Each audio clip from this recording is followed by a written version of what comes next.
சுவாமி விவேகானந்தரின் சொற்பொழிவுகள். செயல்முறை மதம், பிராணாயாமமும் தியானமும். San Francisco, 5 April 1900. தான் செயல்முறை என்று நினைப்பதும் தான் ஆரம்பிக்கின்ற இடத்திலிருந்து ஆரம்பிப்பதும் தான் செயல்முறை மதம் என்று ஒவ்வொருவரும் எண்ணுகின்றனர். செயல்புரிதல், வழிபாடு, அறிவு என பல வழிகள் உள்ளன. தத்துவவாதி சிந்திக்கிறான், பந்தம், முக்தி இவற்றிற்கு இடையில் உள்ள வேறுபாட்டிற்கு காரணம் அறிவும் அறியாமையுமே. அவனை பொறுத்தவரை அறிவே குறிக்கோள். அறிவை அடைவதே செயல்முறை மதம். அன்பும் பக்தியும் பக்தனின் செயல்முறை மதம். செயல் புரிபவனின் செயல்முறை மதம் நற்பணிகள் புரிவது. இப்படியே அனைத்தும். பிறரது நிலையை நாம் எண்ணி பார்ப்பதே இல்லை. நமது அளவுகோலால் தான் உலகம் முழுவதையும் அளக்க விரும்புகிறோம். அன்பால் நிறைந்த மனிதனுக்கு செயல்முறை மதம் என்பது பிற உயிர்களுக்கு நன்மை செய்வது. அவர்களின் கருத்துப்படி மருத்துவமனை கட்ட உதவாத ஒருவனிடம் மதம் என்பதே இல்லை. ஒவ்வொருவரும் மருத்துவமனை கட்டியே தீர வேண்டும் என்பதற்கு எந்த காரணமும் இல்லை என்பது வேறு விஷயம். அதுபோலவே அறிவற்ற யாரையும் தத்துவவாதி ஏற்றுக்கொள்வதில்லை. 20,000 மருத்துவமனைகள் கட்டலாம். அவையெல்லாம் தத்துவவாதியை பொறுத்தவரை வெறும் சுமைகள். இதுபோலவே பக்தனும் தனது அளவுகோலை வைத்துள்ளான். அவனை பொறுத்தவரை எந்த பெரிய செயலை செய்தாலும் இறைவனிடம் அன்பு கொள்ளாதவனால் ஒரு பயனும் இல்லை. மனத்தை அடக்கி அக இயற்கையை வெல்வது யோகியின் குறிக்கோள். அதை நோக்கி நீ எவ்வளவு தூரம் சென்றுள்ளாய், புலன்களையும் உடலையும் நீ எவ்வளவு அடக்கியுள்ளாய் என்பதே யோகியின் கேள்வி. முன்பு கூறியது போல் தன் நிலையை வைத்தே பிறரை எடை போடுகிறான் மனிதன். இந்தியாவில் சிலர் செய்வது போல் லட்சக்கணக்கான பணத்தை கொடுத்து பூனைகளுக்கும் எலிகளுக்கும் உணவளிக்கலாம். மனிதர்களால் தங்களை பேணிக்கொள்ள முடியும். ஆனால் பாவம், அந்த அற்ப பிராணிகளால் முடியாதே என்கிறார்கள் அவர்கள். இது அவர்களின் கருத்து.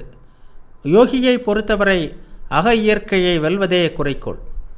அதை வைத்தே அவன் மனிதனை எடை போடுகிறான். செயல்முறை மதத்தை பற்றி நாம் எப்போதும் பேசுகிறோம். ஆனால் அது நம் நிலையிலுள்ள செயல்முறையாக இருக்க வேண்டும். முக்கியமாக மேலை நாட்டில் நிலைமை இவ்வாறே உள்ளது. நற்பணிகள் செய்வதே புராட்டஸ்டன்ட்களின் லட்சியம். பக்தி, தத்துவம் இவற்றை அவர்கள் பொருட்படுத்துவதில்லை.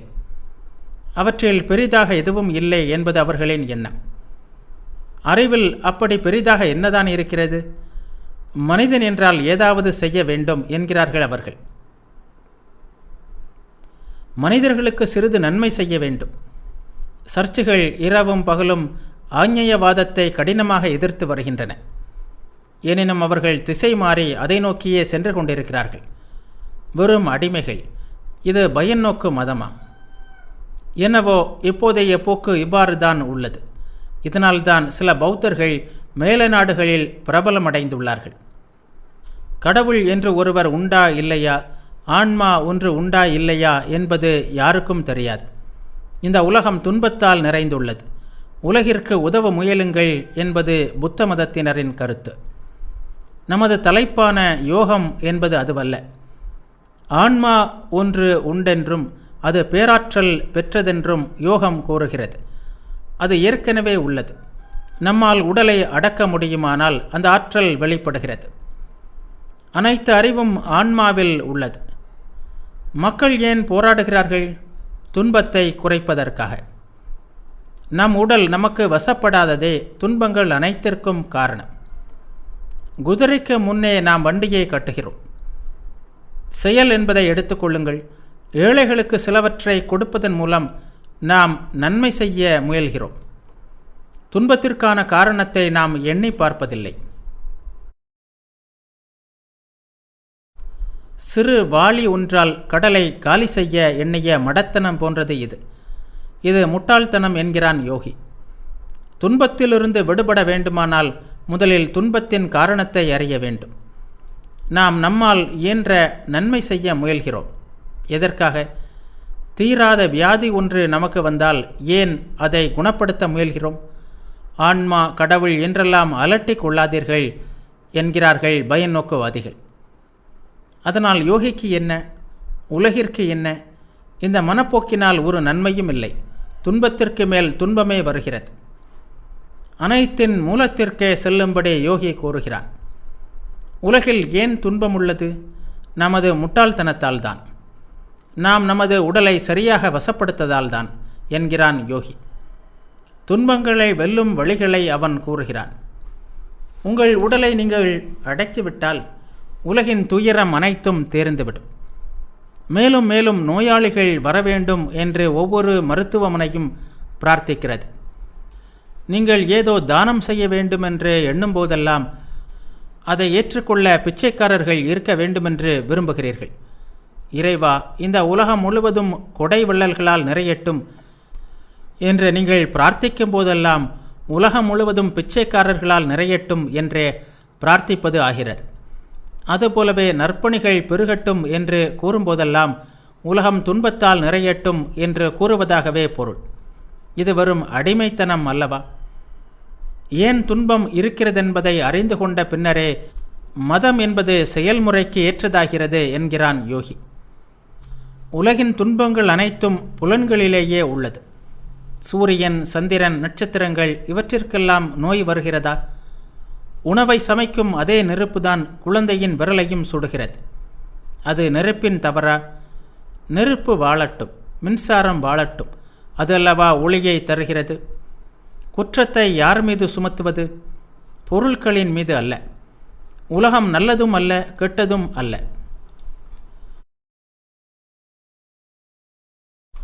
உலகம் என்பது உலகம், அவ்வளவுதான். நெருப்பு என்பது நெருப்பு. நீங்கள் விரலை அதில் சுட்டுக்கொண்டால் நீங்கள் முட்டாள்கள். அந்த நெருப்பில் உணவை சமைத்து பசியாருங்கள். அப்போது நீங்கள் அறிவாளிகள். வேறுபாடு அவ்வளவுதான். சூழ்நிலைகள் ஒருபோதும் நல்லதாகவோ கெட்டதாகவோ இருப்பதில்லை. நல்லதும் கெட்டதும் மனிதனிடமே உள்ளன. உலகம் நல்லது அல்லது கெட்டது என்பதன் பொருள் என்ன? புலன்களுக்கு வசப்பட்ட தனி மனிதனுக்கே துன்பமோ இன்பமோ இருக்க முடியும். ஆன்மா அனுபவிப்பவன். அனுபவிக்கப்படும் பொருள் இயற்கை என்கிறான் யோகி. துன்பம், இன்பம் எல்லாம் எங்கிருக்கின்றன? புலன்களில்தான். மகிழ்ச்சி, துயரம், சூடு, குளிர் இவை அனைத்தும் புலன்களின் தொடர்பாலேயே வருகின்றன. இப்போது புலன்கள் நமக்கு கட்டளையிடுகின்றன. அப்படியின்றி நாம் அவற்றிற்கு கட்டளையிட்டு அவற்றை அடக்கி அடிபணிய வைத்து நமது பணியாட்களாகிவிட்டால் பிரச்சனை தீர்ந்தது. நாம் புலன்களுக்கு கட்டுப்பட்டிருக்கிறோம். அவை எப்போதும் நம்மை முட்டாளாக்கி பந்தாடுகின்றன. துர்நாற்றம் கிளம்புகிறது. அது என் மூக்கை தொட்டதும் நான் துயருறுகிறேன். நான் மூக்கிற்கு அடிமை. நான் அடிமை இல்லை என்றால் அதை பொருட்படுத்தியே இருக்க மாட்டேன். ஒருவன் என்னை ஏசுகிறான். அது என் காதுகளை அடைந்து மனத்திலும் உடலிலும் தங்குகிறது. நான் எஜமானனாக இருந்தால் இவையெல்லாம் போகட்டும், இவை என்னை ஒன்றும் செய்ய முடியாது, நான் அற்ப பிராணி அல்ல, நான் இவற்றை பொருட்படுத்த மாட்டேன் என்று கூறியிருப்பேன். இதுதான் நேரான எளிய தனி உண்மை. தீர்க்க வேண்டிய அடுத்த பிரச்சனை இது செயல்முறைக்கு ஏற்றதா என்பதே. உடலை அடக்கியாளும் ஆற்றலை மனிதன் பெற முடியுமா? ஆம், அது செயல்முறைக்கு ஏற்றதே என்கிறது யோகம். ஆனால் முடியாது என்னும் சந்தேகம் உங்களிடம் தோன்றுமானால் நீங்கள் முயன்று பாருங்கள். வேறு வழி இல்லை. எப்போதும் நற்செயல்களை செய்யலாம். ஆனால் நீங்கள் புலன்களுக்கு அடிமையானால் துன்பத்தையும் துயரத்தையுமே அனுபவிப்பீர்கள். ஒவ்வொரு மதத்தின் தத்துவ கோட்பாடுகளையும் நீங்கள் படிக்கலாம். அமெரிக்காவில் மூட்டை மூட்டையாக புத்தகங்களை படிக்கிறார்கள். அவர்கள் வெறும் பண்டிதர்கள், புலன்களின் அடிமைகள். எனவே துன்பத்தையும் இன்பத்தையும் அனுபவிக்கிறார்கள். 2000 நூல்களை படிக்கிறார்கள். நல்லது. ஆனால் சிறு துன்பம் வந்தால் உடனே கலங்கி துயருறுகிறார்களே. உங்களை நீங்கள் மனிதர்கள் என்று அழைத்துக் கொள்கிறீர்கள். முட்டாள்களை, மருத்துவமனைகளை கட்டிக்கொண்டே போங்கள். மனிதனுக்கும் மிருகங்களுக்கும் வித்தியாசம் என்ன? உணவு, உறக்கம், இனப்பெருக்கம், பயம் இவை இரு சாராருக்கும் பொதுவானவை. வித்தியாசம் ஒன்று உள்ளது. மனிதன் இவற்றையெல்லாம் கட்டுப்படுத்தி கடவுளாக முடியும். தலைவனாக முடியும். மிருகங்களால் அது முடியாது. தர்ம காரியங்களை மிருகங்களும் செய்ய முடியும். எறும்புகள் செய்கின்றன, நாய்கள் செய்கின்றன. அப்படியானால் வித்தியாசம் எங்கே? மனிதனால் தனக்கு எஜமானனாக முடியும். எந்த செயலுக்கும் பிரதி செயல் செய்யாமல் அவனால் தன்னை அடக்க முடியும். மிருகங்களால் எதையும் அடக்க முடிவதில்லை. இயற்கையின் கட்டுக்குள்ளேயே அது அடங்கியிருக்கிறது. வேறுபாடு இதுவே. மனிதன் இயற்கையின் எஜமானன், மிருகம் இயற்கையின் அடிமை. இயற்கை என்பது என்ன? ஐம்புலன்களே. அக இயற்கையை வெல்வதுதான் ஒரே வழி என்கிறது யோகம். இறைவனை அடைவதற்கான ஏக்கமே மதம். நற்செயல்கள் போன்றவையெல்லாம் மனத்தை சற்று அமைதிப்படுத்தும், அவ்வளவுதான். இதை பயிற்சி செய்து நிறைநிலையை அடைவதெல்லாம் நமது கடந்த காலத்தை பொறுத்தே உள்ளன. என் வாழ்நாள் முழுவதும் நான் முயன்றும் சிறிதே முன்னேறியுள்ளேன். இருப்பினும் உண்மை வழி அது ஒன்றுதான் என்று நம்புகின்ற அளவிற்கு எனக்கு பலன்கள் கிட்டியுள்ளன. இந்த பிறவியில் இல்லாவிட்டால் இன்னொரு பிறவியில் என்னை நான் அடக்கியாலும் ஒரு நாள் வந்தே தீரும். நான் போராடிக்கொண்டே இருப்பேன், விடமாட்டேன். நஷ்டம் ஒன்றுமில்லை. இந்த கணமே நான் இறக்க நேர்ந்தாலும் கடந்த கால போராட்டங்கள் எனக்கு கை கொடுக்கும். மனிதர்களுக்கிடையில் வேறுபாட்டை உண்டாக்குவது எது? கடந்த காலமே. ஒருவனை அறிவாளியாகவும் இன்னொருவனை முட்டாளாகவும் ஆக்குவது அவனது கடந்த கால வழக்கங்களே. கடந்த காலத்தின் வலிமை உங்களுக்கு இருக்குமானால் 5 நிமிடங்களில் நீங்கள் வெற்றி அடையலாம். காலம் எப்போது கனியும் என்பதை யாரும் கூற முடியாது. எப்போதானாலும் நாம் நிறைநிலை அடைந்தே தீர வேண்டும். யோகி கூறும் செயல்முறை பாடங்களுள் பெரும் பகுதி மனம் பற்றியவை, அதாவது மன ஒருமைப்பாடு, தியானம் போன்றவை. நாம் வெறும் உலகாயுதவாதிகளாகிவிட்டோம். நாம் நம்மை பற்றி எண்ணும்போதெல்லாம் வந்து நிற்பது உடல்தான். உடலே குறிக்கோளாகிவிட்டது. எனவே புறத்துணை சற்று தேவையாக இருக்கிறது. நீண்ட நேரம் உங்களால் அமர முடிந்த ஒரு நிலையில் அமர்ந்து கொள்ளுங்கள். நரம்பு ஓட்டங்கள் அனைத்தும் முதுகுத்தண்டு வழியாகவே இயங்குகின்றன. முதுகுத்தண்டு என்பது உடலின் எடையை தாங்குவதற்கான ஒன்றல்ல. எனவே அமரும்போது உடலின் எடை முதுகுத்தண்டில் சாராமல் கவனித்துக் கொள்ளுங்கள். எல்லா அழுத்தங்களிலிருந்தும் விடுபட்டு அது சுதந்திரமாக இருக்கட்டும். இன்னும் சில ஆரம்ப விஷயங்கள் உள்ளன. உணவு, பயிற்சி முதலியவை முக்கியமாக கருதப்படுகின்றன. உணவு எளிமையானதாக இருக்க வேண்டும். ஓரிரு முறைகளுக்கு பதிலாக பல முறை சாப்பிட வேண்டும். ஒருபோதும் அதிக பசியுடன் இருக்கக்கூடாது. அதிகம் உண்பவனும் அதிகம் பட்டினி கிடப்பவனும் யோகியாக முடியாது. அதிகம் தூங்குபவனும் அதிகம் விழித்திருப்பவனும் யோகியாக முடியாது. எந்த வேலையும் செய்யாதவனும் மிதமிஞ்சி உழைப்பவனும் வெற்றியடைய முடியாது. முறையான உணவு, முறையான பயிற்சி, முறையான தூக்கம், முறையான விழிப்பு இவையே வெற்றிக்கு தேவை. முறையான உணவு எது என்பதை நமக்கு நாமே தான் நிச்சயிக்க வேண்டும். நமக்காக இன்னொருவர் நிச்சயிக்க முடியாது. பொதுவாக உணர்ச்சிகளை தூண்டும் உணவுகளை விலக்க வேண்டும். நாம் செய்யும் வேலைகளுக்கு ஏற்றவாறு எப்படி உணவை வகுத்து கொள்ள வேண்டும் என்பது நமக்கு தெரியவில்லை. நமக்கு வேண்டிய அனைத்தும் உணவிலிருந்தே உற்பத்தி செய்யப்படுகிறது என்பதை நாம் மறந்துவிடுகிறோம். எனவே நமக்கு வேண்டிய அளவு ஆற்றலை வேண்டிய விதத்தில் தரும் உணவை நாம் வகுத்து கொள்ள வேண்டும். கடின பயிற்சிகள் எதுவும் தேவையில்லை. நீ பயில்வானாக வேண்டுமானால் அதற்கு யோகம் வழியே அல்ல. இப்போது உங்களிடம் இருப்பதை விட சில நுண்ணிய அம்சங்களை நீங்கள் உருவாக்க வேண்டும். கடின பயிற்சிகள் நிச்சயமாக தீமை விளைவிப்பவை. அதிகம் உடற்பயிற்சிகள் செய்யாதவர்களின் நடுவில் வாழுங்கள். கடின பயிற்சிகள் செய்யாமல் இருந்தால் நீங்கள் அதிக நாள் வாழ்வீர்கள். உடலை அழகுபடுத்தும் ஆசையில் உங்களையே அழித்துக் கொள்ளாதீர்கள். மூளையால் செயல்புரிபவர்களே அதிக நாள் வாழ்பவர்கள். விரைவில் அழிய முயலாதீர்கள். மெல்ல மெல்ல முன்னேறுங்கள்.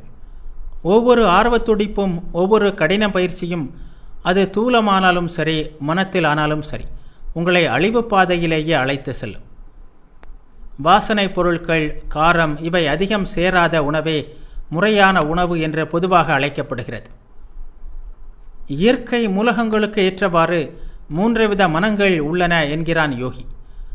ஒன்று ஆன்மாவின் ஒளியை மறைக்கும் மந்த மனம், இன்னொன்று மக்களை செயலில் தூண்டுகிறது, மற்றொன்று மக்களை அமைதியாக சாந்தமாக ஆக்குகிறது. எப்போதும் தூங்கும் மனநிலையுடனேயே பிறந்த சிலர் உள்ளார்கள். அத்தகையோர் அழுகிய புளித்த உணவை விரும்புவார்கள். அவர்களின் இயல்பு அது. செயல்திறன் மிக்கவர்கள் சூடான மணமிக்க உணவை விரும்புகிறார்கள். சாத்விகர்கள் சிந்தனை திறனும் அமைதியும் பொறுமையும் மிக்கவர்கள். அவர்கள் சிறிதே உண்பார்கள், கெட்ட எதையும் தொடமாட்டார்கள். மாமிச உணவை விட்டுவிட வேண்டுமா என்று அடிக்கடி என்னிடம் கேட்கிறார்கள். எதற்காக விட வேண்டும்? அதுவே உங்களை விட்டுவிடும் என்று என் குருதேவர் கூறுவார். நீங்களாக இயற்கையில் உள்ள எதையும் விடாதீர்கள். இயற்கையே நீங்கள் அவற்றை விட்டுவிடும்படி செய்யும். மாமிசத்தை உண்ணவே முடியாத வேளை ஒன்று வரும். அதன் காட்சியை கூட உங்களால் சகிக்க முடியாமல் போய்விடும். நீங்கள் விட்டுவிட துடிக்கும் ஒவ்வொன்றையும் காணவே சகிக்காத வேளை ஒன்று வந்தே தீரும். பலவிதமான சுவாச பயிற்சிகள் உள்ளன. ஒன்று 3 பகுதிகளை கொண்டது. மூச்சை உள்ளிழுத்தல், நிறுத்தி வைத்தல், வெளிவிடுதல். சில பயிற்சிகள் சற்று கடினமானவை. முறையான உணவின்றி செய்தால் அபாயகரமான விளைவை தருபவை சில. மிக எளியவற்றை தவிர பிறவற்றை நீங்கள் பழக வேண்டாம் என்பது எனது கருத்து. காற்றை நன்றாக உள்ளிழுத்து நுரையீரல்களை நிரப்புங்கள். மெல்ல அதை வெளியே விடுங்கள். மூக்கின் ஒரு துளை வழியாக உள்ளிழுத்து மெதுவாக இன்னொன்றின் வழியாக வெளிவிடுங்கள். சிலர் போதிய அளவு ஆழ்ந்த மூச்சு விடுவதில்லை. சிலரால் நுரையீரல்களை முழுவதுமாக நிரப்ப முடிவதில்லை. இந்த பயிற்சிகள் இவற்றையெல்லாம் சரி செய்துவிடும். காலையில் அரை மணி நேரம், மாலையில் அரை மணி நேரம் செய்யும் பயிற்சி உங்களை முழுவதுமாக மாற்றி அமைத்துவிடும். இத்தகைய சுவாச பயிற்சி கேடு விளைவிப்பதில்லை. பிற பயிற்சிகளை மிக மெதுவாகவே செய்ய வேண்டும். உங்களால் முடிந்த அளவே செய்ய வேண்டும். வெளிவிடுவது 10 வினாடிகளானால் 5 நொடி உள்ளிழுங்கள். யோகி தன் உடலை நன்றாக வைத்திருக்க வேண்டும். உடலின் பல பகுதிகளை ஒழுங்காக இயங்க செய்ய இந்த பயிற்சிகள் மிகவும் உதவுகின்றன. உடலின் அனைத்து பகுதிகளும் மூச்சால் நிரம்பியுள்ளது. எனவே சுவாசத்தால் தான் நாம் உடலை கட்டுப்படுத்த முடியும். குறிப்பிட்ட பகுதியில் நரம்பு ஓட்டங்களை அதிகமாக செலுத்துவதால் அந்த பகுதியை சீராக்க முடியும். உடலின் எந்த பகுதியில் வலி வந்தாலும் அது பிராணனின் மிகுதியாலா குறைவாலா என்பதை கூற முடிந்தவனாக இருக்க வேண்டும் யோகி. அதை சமன்படுத்தவும் அவனால் முடிய வேண்டும். யோக நெறியில் வெற்றி பெற பிரம்மச்சரியம் இன்னொரு முக்கிய நியதியாகும். அதுவே அனைத்து பயிற்சிகளுக்கும் ஆதாரம். திருமணம் ஆனாலும் ஆகாவிட்டாலும் பரிபூரண பிரம்மச்சரியம் தேவை. அது ஒரு நீண்ட விஷயம். இருப்பினும் சிலவற்றை நான் கூறுகிறேன். பொது மேடையில் இதை பற்றி ஆராய்வது அமெரிக்க நாட்டினருக்கு பிடிக்காது. இந்த மேலை நாடுகள் முழுவதும் மிகவும் அற்ப பிராணிகளே ஆசிரியர்கள், போதகர்கள் என்ற உருவில் வாழ்கின்றனர். பிரம்மச்சரியத்தை கடைபிடித்தால் உடல் கெட்டுவிடும் என்று அவர்கள் அனைவரிடமும் கூறுகிறார்கள். இதையெல்லாம் அவர்கள் எப்படித்தான் அறிந்தார்களோ? ஆயிரக்கணக்கானோர் ஆண்டுதோறும் என்னிடம் இதே கேள்வியுடன் வருகின்றனர். தூய்மையாகவும் பிரம்மச்சரிய நெறியிலும் வாழ்ந்தால் உடல் கெட்டுவிடும் என்று அவர்களிடம் யாரோ சொன்னார்களாம். இந்த ஆசிரியர்களுக்கு இது எப்படி தெரியும்? அவர்கள் இதுவரை பிரம்மச்சரியம் காத்திருக்கிறார்களா? பிரம்மச்சரியம் என்பதே என்னவென்று அறியாத, தூய்மையற்ற, காமம் நிறைந்த மூட பிராணிகளான அவர்கள் முழு உலகையும் அவர்களின் நிலைக்கு இழுப்பதில் முனைகிறார்கள். தியாகத்தால் அன்றி எதையும் சாதிக்க முடியாது. மனிதன் செய்யத்தக்கவற்றுள் மிக உயர்ந்த, மிக புனிதமான செயல் அதை கெடுக்காமல் இருப்பதை. அதை மிருக நிலைக்கு இழுத்து வராதீர்கள். உங்களை கண்ணியமான மனிதர்களாக்கிக் கொள்ளுங்கள். பிரம்மச்சரியம் காத்து தூய்மையாக இருங்கள். வேறு வழியே இல்லை. இயேசு வேறு ஏதாவது வழி கூறியுள்ளாரா?